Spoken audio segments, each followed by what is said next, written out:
Graines de business, l'émission sur l'entrepreneuriat, ça commence tout de suite.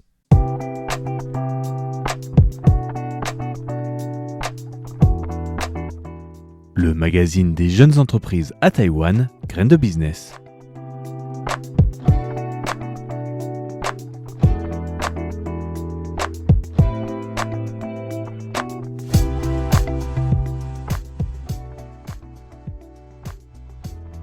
Bonjour et bienvenue sur ce nouvel épisode de Graines de business pour Radio Taïwan International. Vous êtes en compagnie de Valentin Floquet et cette semaine nous allons parler pas vraiment d'une société mais d'un événement qui a eu lieu la semaine dernière qui s'appelle le Taipei Gaming Show et dont nous allons un peu parler des derniers développeurs intéressants que j'ai pu voir. Je me suis rendu en effet au Taipei Gaming Show la semaine dernière et j'avais envie de vous présenter le niveau entrepreneur dans ce qui se fait dans les jeux vidéo. Alors il faut savoir que dans les jeux vidéo, je vais peut-être vous faire une introduction là-dessus pour commencer.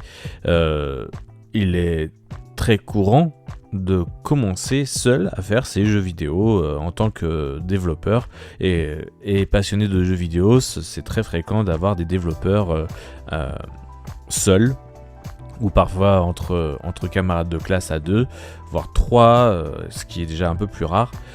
Mais dans le jeu vidéo, dans le monde du jeu vidéo, en tout cas à Taïwan, c'est assez fréquent d'avoir quand même des développeurs, je dirais à Taïwan, même plus largement l'Asie, d'avoir des développeurs individuels qui sortent des jeux, projets d'études, ou parfois projets personnels. En tout cas, ce sont des passionnés de la programmation et de la composition de jeux vidéo. Je dis composition, c'est plus de la conception d'ailleurs. Donc je voulais vous présenter un petit peu ça. Donc le TGS était un événement assez attendu.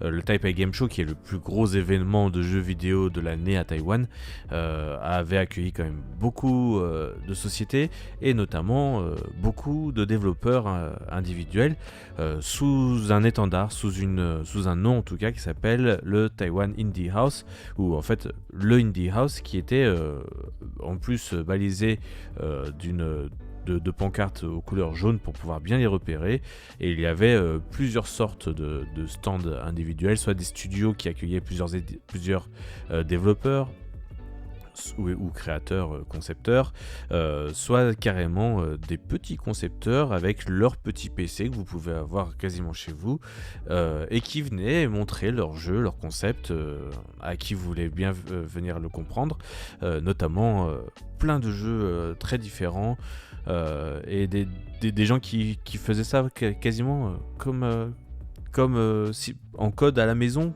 quoi, vraiment très artisanal.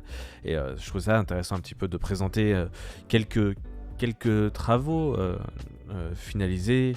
Alors voilà, je vous parlais des développeurs les plus modestes, les premiers, mais dans ce qu'on appelle la Indie House, il y a des studios qui ont déjà fait quelques jeux qui ont un peu marché, mais pas beaucoup, et donc qui cherchent encore leur marque. Et donc dans cette catégorie-là, je voulais vous présenter le studio Yutuo, YUTUO Games, et qui n'en est pas à son premier essai. Ils ont déjà 5-6 jeux dans leur escarcelle, et notamment la plupart de leurs jeux ressemblent en fait, si j'ai envie de faire une comparaison avec un jeu de plateau, à un jeu comme Destin, c'est-à-dire du jeu de plateau, des pions à faire déplacer. Alors on n'est pas exactement là-dedans, hein. On peut se déplacer librement sur une carte, mais on doit explorer et comprendre ce qui se passe sur des cartes assez simples. Peut-être qu'on pourrait donner une équivalence avec Zelda, je ne sais pas. En tout cas, Yutuo Games m'intéresse parce que ce que je recherchais au Taipei Game Show, c'était vraiment quelque chose d'authentique, dans le sens où il y avait quelque chose en lien avec la culture taïwanaise et la culture chinoise. Et là, ce que vous entendez justement, c'est la bande-annonce de leur premier jeu qui s'appelle Idle Night Market. Et c'est un jeu, donc, comme son nom l'explique, c'est une île, un îlot où il y a donc un marché de nuit, et vous devez gérer votre marché de nuit, améliorer les stands, proposer différents magasins, les louer les emplacements à des vendeurs de rue, etc.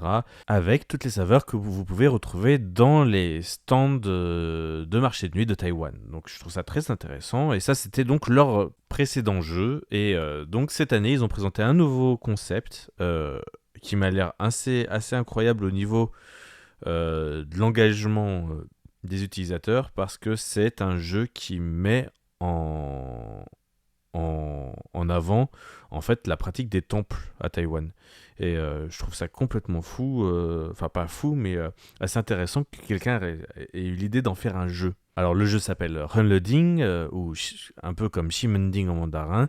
On parle d'une époque un peu plus ancienne au niveau du gameplay, et le quartier inspiré au niveau des maisons, etc., c'est plus Dadaochen, un peu le vieux quartier de Taipei. Et donc vous allez voir, pareil, on a un peu le même concept des marchés de nuit, mais dans des temps plus anciens, avec des boutiques plus traditionnelles, et voilà un peu la bande-annonce qui donne un petit peu sur ce truc qui s'appelle Runloading. Et il y a aussi tout ce qui est gestion au final des temples. Alors c'est un jeu qui est principalement disponible sur... une chose que je n'ai pas dit aussi, c'est que Uto Games est disponible principalement pour les jeux mobiles. C'est un éditeur de jeux mobiles, et donc la plupart des jeux dont je parle sont disponibles que pour les jeux mobiles. Voilà, donc en gros, voilà, vous avez un peu la musique avec vous, je vous laisse un peu l'ambiance.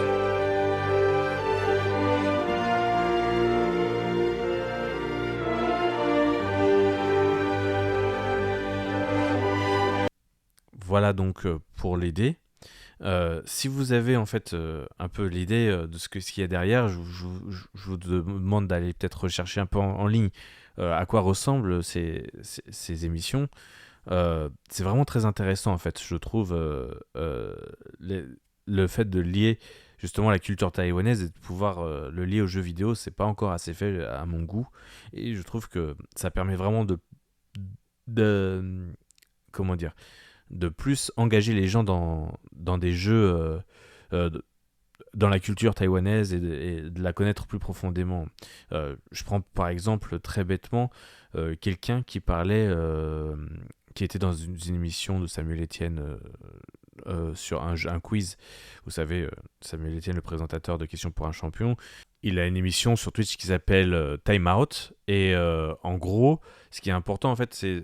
Pourquoi j'utilise ça, c'est que justement il avait une question sur le taoïsme, avec des gens qui n'y connaissaient pas forcément grand chose avec la culture asiatique, et une des personnes a répondu, quelqu'un qui joue beaucoup aux jeux vidéo, a donné la réponse d'où venait le taoïsme de Chine, parce que voilà, dans un jeu il avait un clan taoïste, et c'est comme ça qu'il avait fait le rapprochement entre le taoïsme et la Chine en fonction des tenues des personnages dans son jeu, etc.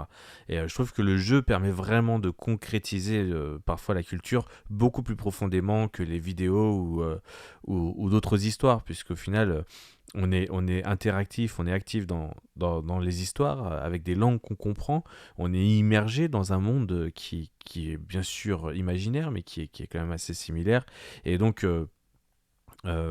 perso, j'aimerais mettre en avant tous ces petits entrepreneurs, développeurs qui mettent en avant justement des contenus, des jeux qui ont un lien avec la culture taïwanaise. Et donc voilà, je vous recommande Runloading, mais même plus largement la maison d'édition Uto Games, qui est encore une petite maison d'édition, hein, un petit développeur, un petit studio de jeux vidéo. Donc voilà, allez voir un petit peu ces jeux. Ce sont des jeux qui sont disponibles sur mobile. Voyez ce que vous pouvez avoir, vous, en France. Je ne sais pas s'il y en a beaucoup, ou au Canada, ou en Belgique, ou en Suisse, de disponibles internationalement. Mais en tout cas, ces jeux ont l'air quand même très intéressants pour découvrir, et peut-être vous rappeler, si vous avez déjà été à Taïwan, certaines ambiances taïwanaises de manière un peu plus immersive que juste en regardant un film ou autrement. Alors bon, il y a les jeux culturels qui m'intéressent beaucoup. Après, bien sûr, je regarde un petit peu ce qui a été récompensé. Et dans le meilleur jeu étudiant, réalisé par le développeur et l'équipe Futile Games, taïwanaise, hein, c'est le jeu Mosasis, M-O-2-S-A-I-S-I-S, qui est un jeu d'ordinateur et je crois même peut-être de console, qui est juste extrêmement beau. Il est très simple, c'est un jeu tout simple de plateau standard, et je vous laisse peut-être découvrir. Vous allez voir, la réalisation générale est quand même très très belle, avec rien qu'un son magnifique. Je vous laisse écouter.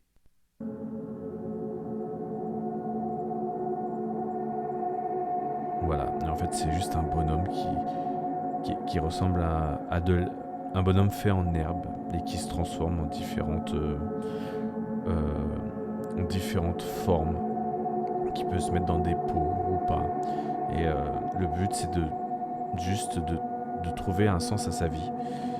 Et donc voilà, il est plus ou moins debout en fonction de son état de vie, etc. Et avec plein d'aventures qui vont lui arriver. Il va passer dans des égouts, plein d'autres endroits.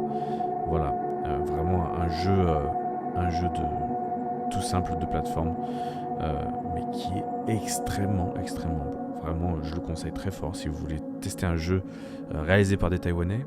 Je vous conseille donc ce jeu Mosasis du studio Futile Games, qui est tout simplement splendide.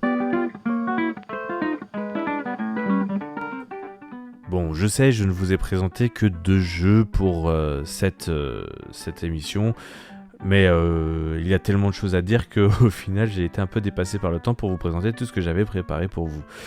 Néanmoins, vous pouvez quand même retrouver, par exemple, sur la chaîne YouTube JA Tech et Gaming, une belle présentation du Taipei Gaming Show en français, et je vous conseille d'aller vous y rendre pour comprendre exactement tout ce qu'est le show.